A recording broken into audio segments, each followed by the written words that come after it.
함께 예배하는 모든 분들 가운데 이 말씀의 축복이 함께 하시기를 주님의 이름으로 축원합니다. 지금 이 본문 말씀은 율법주의적인 신앙생활을 하는 갈라디아 교회 성도들이 왜 율법주의적인 신앙생활을 하는지 그 이유를 12절에서 말씀하고 있습니다. 거기에 보면 십자가, 그리스도의 십자가로 말미암아 박해를 면하려 함뿐이라 라고 말하고 있습니다. 박해를 피하기 위해서 율법적인 바로 신앙생활을 하고 있다고 하는 것입니다. 예배당에서는 예수님을 믿지만 직장에서나 가정에서 일상생활을 할 때는 예수님을 그리스도로 또 예수님을 주님으로 믿지 않는 바로 신앙생활을 한다는 것을 의미하는 것입니다. 여러분, 세상 사람들과 접하는 삶의 영역은 우리가 예배당에서 예배드릴 때가 아닙니다. 우리가 기도할 때도 아닙니다.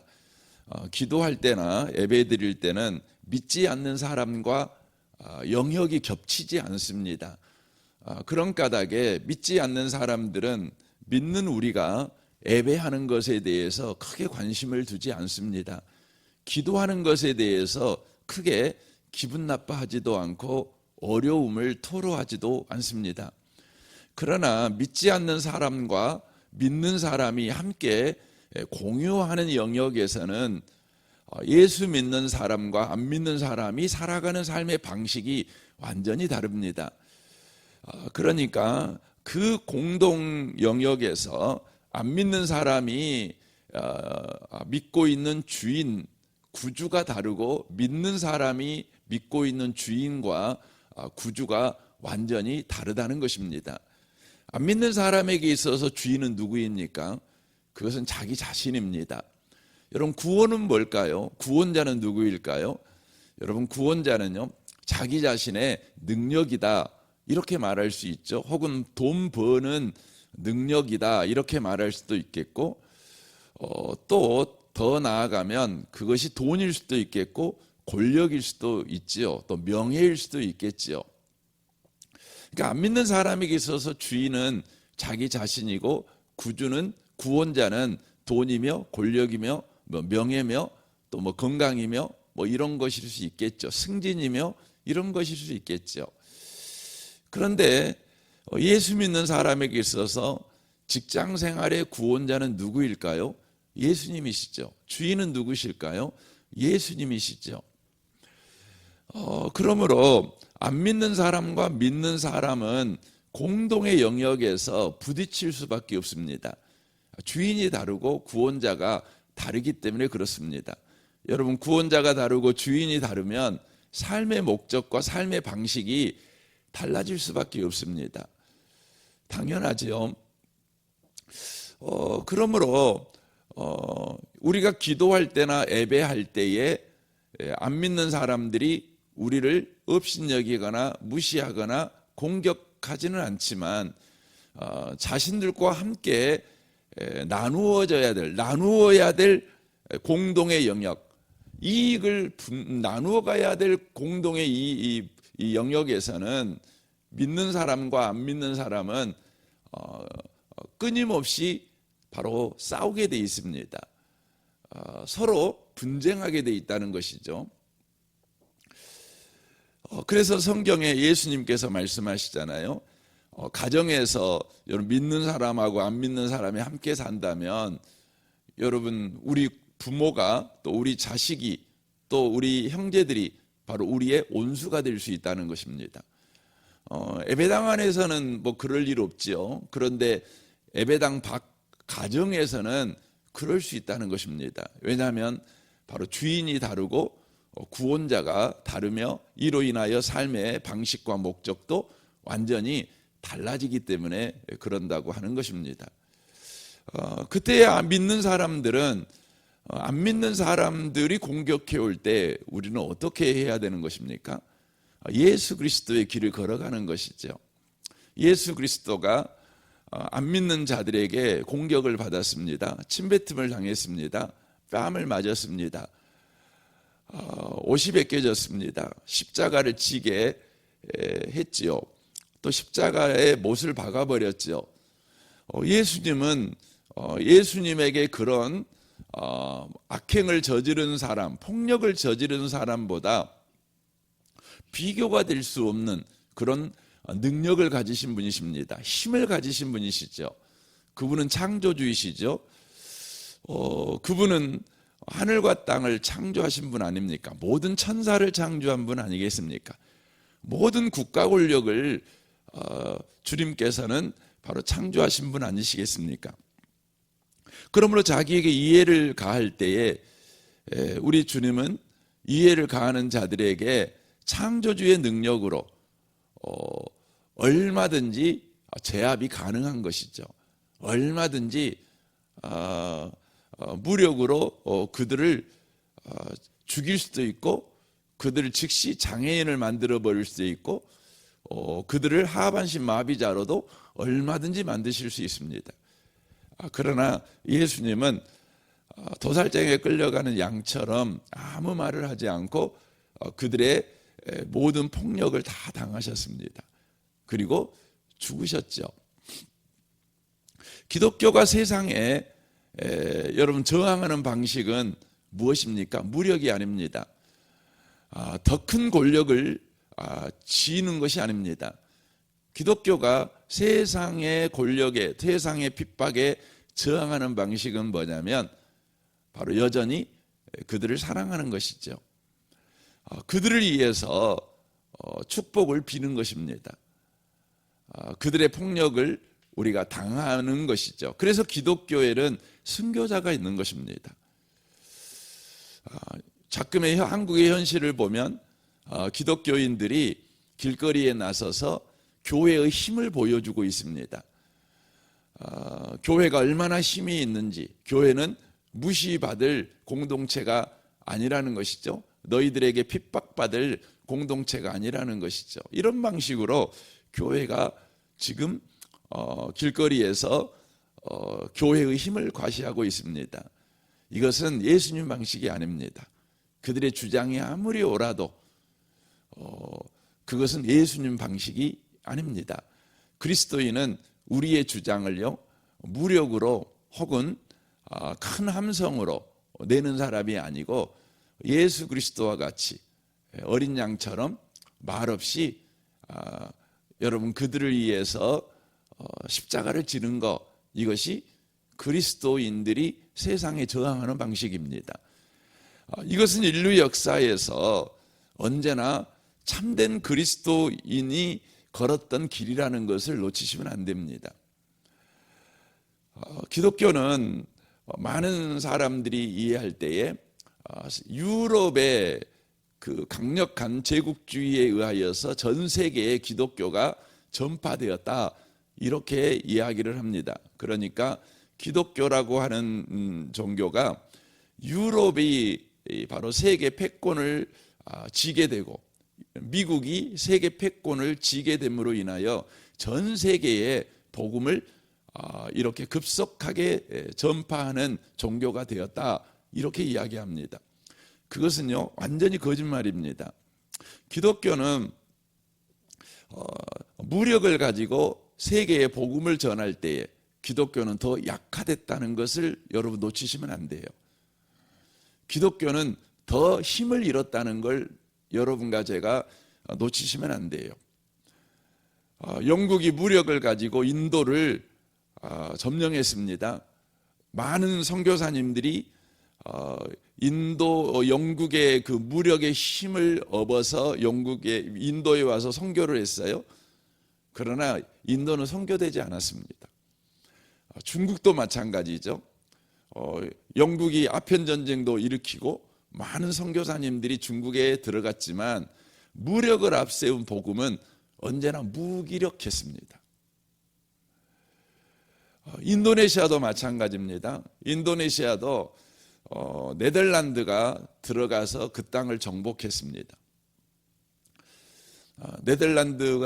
네덜란드는 여러분 개신교지요. 선교사님들이 많이 들어갔습니다. 그러나 인도네시아는 복음화되지 않았고 전 세계에서 가장 큰 여러분 이슬람 국가라는 것을 우리가 놓치시면 안 돼요.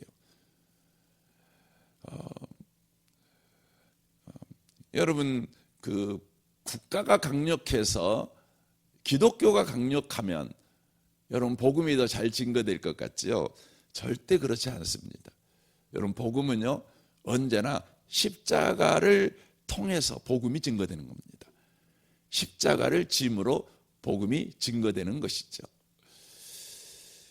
이 복음 우리가 6장을 보면 그리스도인들이요 세상에 들어가서 이제 안 믿는 사람들과 공동의 영역에서 살아야 되는 직장이나 가정이나 일반 사회생활, 도시생활 여기에서요 안 믿는 사람들이 공격하는 것이죠.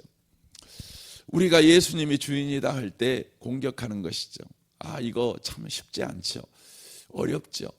그러니까 많은 그리스도인들이 예배당에서 예수님을 섬기고 그래서 하나님으로부터 복도 받고 또 세상 속에서도 세상 사람들이 이와 잘 어울려서 또 세상 복도 받고 그래서 알 먹고 꼭 먹고 그런 신앙생활을 선택하는 것입니다.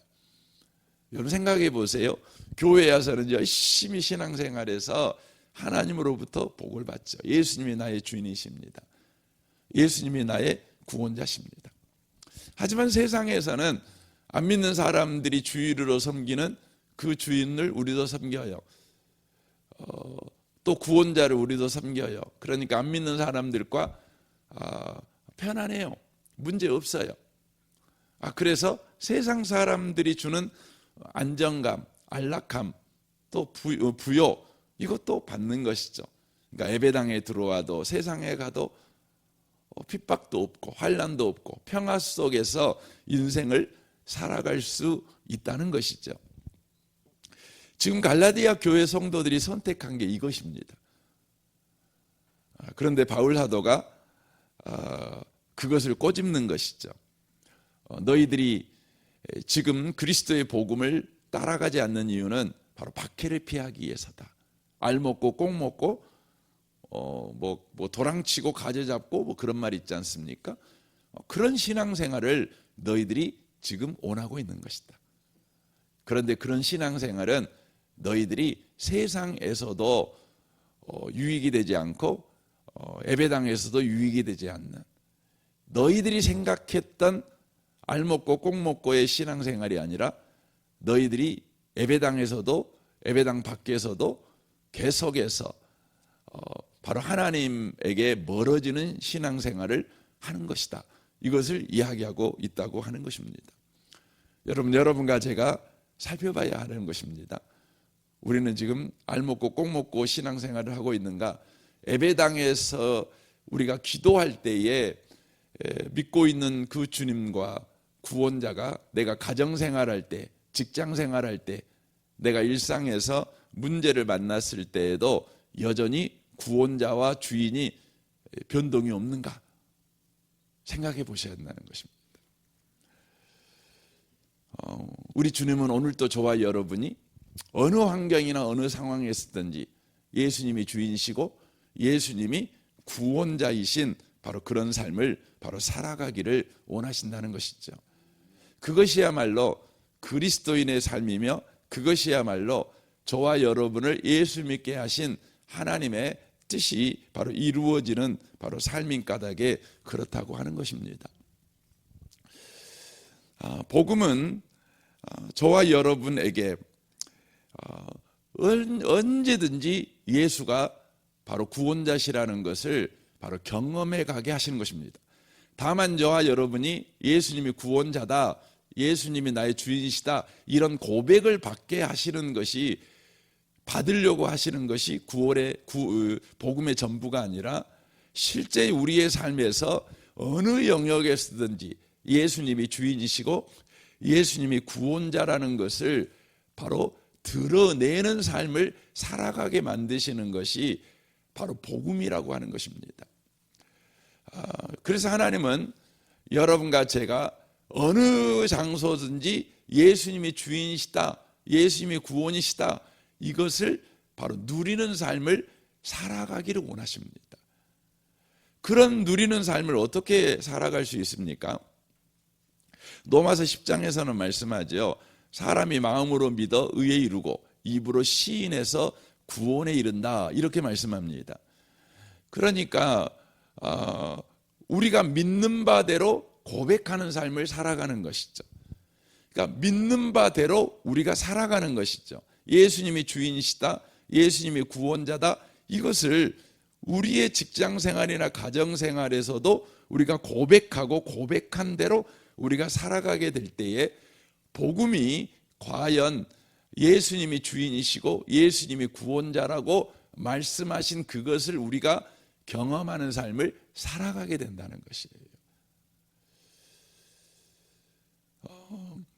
그러므로 저와 여러분은 예배당에서나 또 기도할 때나 예배 드릴 때 또 찬송할 때에만 예수님이 나의 주님이요 나의 하나님이시요 라고 고백하는 삶이 아니라 범사에 예수님이 나의 주인이요 나의 하나님이심을 고백하며 그 고백을 쫓아 우리의 삶의 방식을 취하는 그런 삶을 우리가 살아가야 된다는 것입니다. 그것이 저와 여러분에게 바로 복음이 구원이라는 것, 복음이 저와 여러분을 모든 환경과 상황에서도 예수님이 구원자라는 것을 경험케 하시는 삶의 방식이라는 것을 우리가 놓치시면 안 되는 것입니다. 그래서 우리 교회가 제가 보통 한 1년에 한 번씩은 백문일답이라는 것을 해왔었어요. 제가 100가지 문제를 여러분한테 이렇게 말을 하죠. 그러면 여러분은 답은 한 가지만 하시면 돼요. 예수 그리스도, 이렇게 대답하면 되는 거죠. 이런 것입니까? 자녀에게 지금 필요한 건 무엇입니까? 이렇게 물어보면 예수 그리스도. 그렇죠? 자녀의 진정한 성공은 뭡니까? 예수 그리스도. 자녀가 불러야 될 노래가 뭡니까? 예수 그리스도. 그렇죠. 우리의 삶의 진짜 건강은 뭡니까? 예수 그리스도. 그러는 거죠. 우리의 삶의 진짜 부요함은 뭡니까? 예수 그리스도. 우리의 삶의 전략은 뭡니까? 예수 그리스도. 우리의 삶의 방식은 뭡니까? 예수 그리스도. 우리의 노후 대책은 뭡니까? 예수 그리스도. 그렇죠. 이것입니다. 우리는 어떤 상황에 따라 어떤 문제에 따라서 그 문제를 풀어가는 방식이 다른 사람들이 아닙니다. 항상 똑같은 사람들입니다. 그게 예수 그리스도십니다. 그게 복음을 고백하는 그리스도인의 삶의 방식이라는 것이죠. 우리는 삶을 살아갈 때 수천 가지 문제를 만나죠. 수천 가지 문제를 만나죠. 세상은요, 그 수천 가지 문제의 답은 수천 가지라고 가르칩니다. 수천 가지라고 가르칩니다. 그러나 성경은 우리에게 그렇게 말하지 않습니다. 수천 가지, 수만 가지 문제를 만났을 때 답은 한 가지다. 그 모든 문제의 구원자는 오직 한 분, 예수 그리스도시다. 이렇게 말씀합니다. 그러니까 우리가 복음을 붙잡고 살아간다는 것은 모든 문제의 답은 한 가지다. 예수 그리스도다. 그것을 여러분 제가 붙잡고 그것을 여러분과 저의 삶의 실제 답으로 써내는, 답으로 여러분이 붙드는, 답으로 그것을 쓰는 바로 그런 삶을 저와 여러분이 살아가야 된다는 것입니다. 그때 우리는 과연 예수가 구원자이신 것을 우리가 경험하게 됩니다. 누리게 됩니다. 여러분, 자녀의 문제는 자녀의 전문가들에게 나가서 자녀를 어떻게 키울까요? 라고 여러분 들어서 그것을 자녀들에게 적용함으로 해결되는 문제가 아닙니다. 우리에게 오직 유일한 답은요, 예수 그리스도시에요. 그래서 여러분이 예수 그리스도가 유일한 답이라고 하는 이 명제를 가지고 주님 앞에 가서 엎드려 보십시오. 주님, 내가 지금 이런 문제를 만났습니다. 성경을 보니 예수가 이 문제의 구원자라고 하시는데, 예수가 구원자라는 구체적인 의미가 뭡니까? 그냥 내가 예수가 구원자 이렇게 주장하면 되는 겁니까? 아니면 예수가 구원자라는 것이 구체적으로 우리의 삶에 어떤 의미입니까? 여러분 한번 엎드려서 기도해 보세요. 분명히 여러분 주님의 음성을 들을 것입니다. 분명히 주님께서요, 그래, 예수가 구원자라는 의미, 예수가 그리스도다, 구원자다, 이 의미 이거야 라고 말씀해 주실 것입니다. 중요한 것입니다. 여러분과 제가 예수가 그리스도다, 이 부분을 다만 선포하고 선언하는 게 아닙니다. 이것은 살아가는 문제입니다. 살아가는 것입니다. 예수가 구원자십니다. 대체 구원자라는 게 뭘까? 여러분과 제가 끊임없이 이 부분은 주님 앞에 나가서 엎드려 구하십니다. 그 성경을 여러분 쭉 살펴보십시오. 살펴보십시오. 그러면 예수가 구원자라는 말이 뭔 말인지를 이해합니다. 가장 쉬운 예로요. 여러분들이 이제 직장 생활하다 보면 어려움을 당할 때 있지 않습니까? 문제가 너무 커가지고 여러분이 우울해요. 어떻게 해야 될지 모르겠어요. 이 상황에서 어떻게 이 문제를 해결해야 할지 모르겠어요. 그런데 이 문제의 답은 예수 그리스도시래요. 그래서 엎드려요. 하나님, 예수가 그리스도라는데 어떻게 해야 됩니까? 어떻게 해야 되는 겁니까? 그때 주의 음성이 이렇게 들리죠. 그래, 내가 이 문제의 구원자야. 이 문제는 내가 해결할 거야. 그러니까 너는 코 빠지지 말고 너에게 주어진 일 최선을 다해. 오늘도 씩씩하게 아무 일이 없었던 것처럼, 네가 지금 어떤 위기에도 놓이지 않는 사람처럼, 예수가 구원자니 내가 구원해 줄 거야. 내가 구원의 일을 할 거야. 너는 구원의 일을 못해. 네가 이 문제를 해결할 수 있는 사람처럼, 그런데 해결할 수 있는 방법이 너에게 없는 사람처럼 전전긍긍하며 발 동동거리며 그렇게 불안하게 그렇게 일하지 마. 너는 문제의 답이 없어. 내가 문제의 답이 있고 내가 일할 거니까 너는 아무 어려움을 만나지 않은 사람처럼 그렇게 네 업무 봐. 최선을 다해 네 업무해. 업무 일을 해. 여러분 참 놀랍습니다. 여러분이 그렇게 합니다. 예수님이 주인 줄 믿고 예수님이 구원자인 줄 믿고 여러분은 아무 일이 없는 사람처럼 그렇게 일합니다.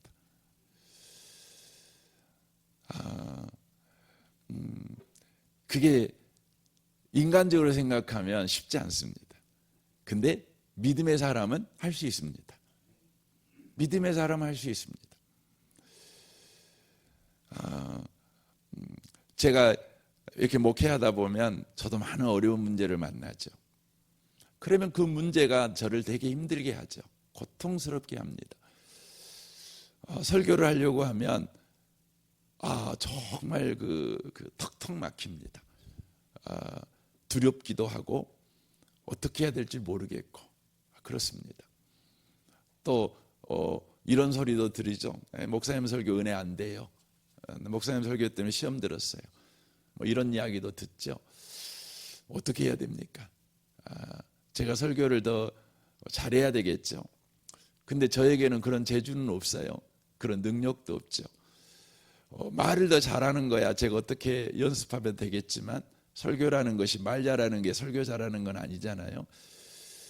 거기에 생명이 돼야 되고 소망이 돼야 되고 은혜가 돼야 되잖아요. 여러분 그 영역은요 제게 아니잖아요. 제 영역 아니죠. 제가 엎드릴 때마다 주님이 저에게 말씀하는 건 뭐냐면 내가 구원자야. 그러니 너는 아무 일이 없었던 것처럼 그냥 너에게 맡겨진 일 열심히 해. 네가 설교 잘하면 문제 해결될 것 같냐? 아니 그것도 안 돼. 네가 못하면 더 문제가 커질 것 같냐? 그것도 아니야. 그러니까 너에게 맡겨진 일, 너에게 지금 아무 일도 안 일어나는 것처럼 그냥 해. 내가 구원자야. 이렇게 말씀하셔요. 여러분 그렇습니다. 아무 상처 안 받은 사람처럼, 아무 문제 없는 사람처럼. 왜냐하면 예수님이 구원자시니까.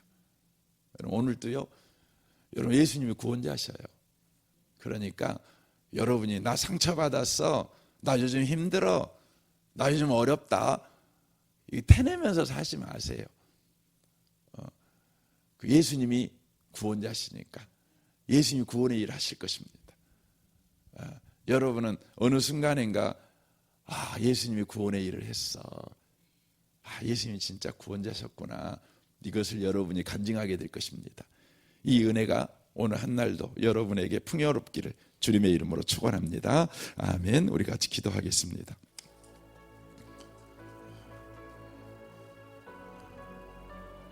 오늘 말씀을 우리 생각하며 주님, 이 시간 우리가 기도합니다. 그렇습니다. 예수님이 구원자십니다. 우리는 삶의 문제를 해결하기 위해서 이리 뛰고 저리 뛰고, 그러다 해결되지 않으면 또 낙심하고 절망하고 끊임없이 자기를 자책하고 그런 삶을 살아갑니다. 그러나 예수님이 우리의 주인이십니다. 예수님이 우리의 구원자십니다. 예수님이 지금 구원의 일을 하고 있습니다. 주님이 말씀합니다. 내가 구원자야. 말뿐인 구원자가 아니라 내가 구원의 일을 하고 있어. 그러니 너는 구원하려고 애쓰지 말고, 해결하려고 애쓰지 말고, 너에게 맡겨진 일 오늘 또 기쁘게 해. 어떤 상처 받지 않는 사람처럼, 어떤 문제 없는 사람처럼 아무것도 염려하지 말고 감사로 그렇게 하루를 살아. 주님, 오늘 그러겠습니다. 여러분 자신을 위해, 여러분 가정을 위해, 또 여러분 직장 동료들을 위해서, 또 여러분의 가정과 직장 생활을 위해서도, 또 우리 성도들을 위해서도 여러분 기도하십시오. 우리 아동부, 우리 김지웅 목사님과 교사 순장, 또 아동부 아이 한 명 한 명을 위해 기도해 주십시오. 또 승찬마을 장로님과 순장 순원들을 위해서, 오늘 수요일입니다. 수요 예배를 위해서 여러분 기도해 주십시오. 이 나라, 이 민족, 북한과 열방을 위해서도, 또 이번 주 금요일에 또 대통령 탄핵 헌법재판소 결과가 이렇게 나오게 됩니다. 주님, 어떤 결과 나올지 모르겠지만 주님, 이 나라를 주님 불쌍히 여겨 주옵소서. 이 나라를 주님께서 은혜와 국률로 덮어 주옵소서. 예수가 이 나라의 구원자십니다. 예수님이 이 나라의 답입니다. 주님, 이 신앙을 굳게 붙잡고 흔들림 없이 국민으로서의 역할을 하는, 또 그리스도인으로서 삶을 살아내는 우리가 되게 해 주옵소서. 이 나라 되게 해 주옵소서. 여러분 기도해 주시면 좋겠습니다. 우리 좋으신 주님께 이 아침에 통성으로 구하겠습니다. 기도하겠습니다.